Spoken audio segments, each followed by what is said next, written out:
নেতা হইলে এমনই হওয়া উচিত। এই যে দেখেন ক্যাপ্টেন এনজো ফার্নান্দেস, চেলসির জার্সিতে সবসময় যিনি পেনাল্টি নিয়ে থাকেন, কিন্তু এদিন এনজো দেখালেন পিওর নেতার বৈশিষ্ট্য। বলটা হাতে নিয়ে তুলে দিলেন ব্রাজিলিয়ান এস্তেভাও উইলিয়ানের কাছে। চেলসি ততক্ষণে ম্যাচের দ্বিতীয় পেনাল্টি পেয়ে গেছে, দল তখন ৩-০-তে এগিয়ে। এনজো ফার্নান্দেস চাইলে দ্বিতীয় পেনাল্টিটা নিজেই নিতে পারত, একদম নির্ভর থেকেই নিতে পারত, কিন্তু তিনি রাখলেন ব্রাজিলিয়ান ১৮ বছরের তরুণ তারকা এস্তেভাও উইলিয়ানকে। একেবারে বলটা হাতে তুলে দিলেন, যাও গোল করে এসো। এস্তেভাও উইলিয়ানও ভুল করলেন না, গেলেন বলটাকে প্লেস করলেন, শট নিলেন, গোল করলেন। উদযাপনের সময় এনজো ফার্নান্দেসের সঙ্গে খুনসুটিতে মাতলেন।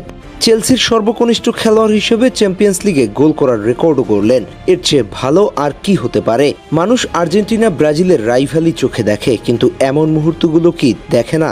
একজন ক্যাপ্টেন তো এমনই হওয়া উচিত। পুরো ম্যাচ জুড়ে আয়াক্সকে রাইট উইং থেকে নাকানি চুবানি খাইয়েছে এস্তেভাও উইলিয়ান। এমন একজন খেলোয়াড়কে দিয়ে ক্যাপ্টেন পেনাল্টি নিয়ে আত্মবিশ্বাস বাড়াতে চেয়েছেন, যেটা একজন প্রপার ক্যাপ্টেনের কাজ। দল আগে, দলের জন্য যেটা ভালো হয় সেই সিদ্ধান্ত নিতে হবে। এই ঘটনা চোখ এড়ায়নি বিখ্যাত স্পোর্টস সাংবাদিক ফাব্রিজিও রোমানোর। তার চোখে এনজো ফার্নান্দেস প্রপার একজন ক্যাপ্টেন।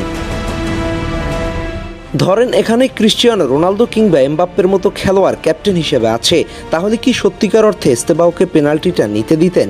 দল তখন সেফ জোনে অবস্থান করছে, চাইলে এনজো ফার্নান্দেস নিজেই তো শট নিয়ে স্টারটা আরেকটু বাড়িয়ে নিতে পারতেন, কিন্তু না, তিনি দিলেন একজন যোগ্য নেতার পরিচয়। তাকে তিনি একজন ব্রাজিলিয়ান ফুটবলার হিসেবে দেখেননি, তাকে পারফর্মার হিসেবে বিবেচনা করেছেন। এটাই ফুটবলের আসল সৌন্দর্য। এনজো শুধুমাত্র একজন প্রপার ক্যাপ্টেন নয়, একজন প্রপার পারফর্মারও।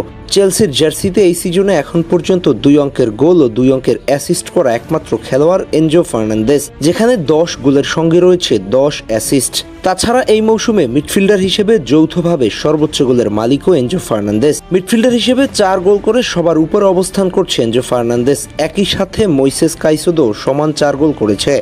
সব মিলিয়ে এনজো ফার্নান্দেস চেলসির জন্য একটা আশীর্বাদ হয়ে এসেছেন। যেভাবে দলকে নেতৃত্ব দিচ্ছেন, সেভাবে পারফর্ম করছেন। এস্তেভাও উইলিয়ানকে পেনাল্টিটা নিতে দিয়ে দেখিয়ে দিলেন সত্যিকারের নেতারা এমনই হয়। আহমেদ হাসনাইন খান, টিম স্পোর্টস।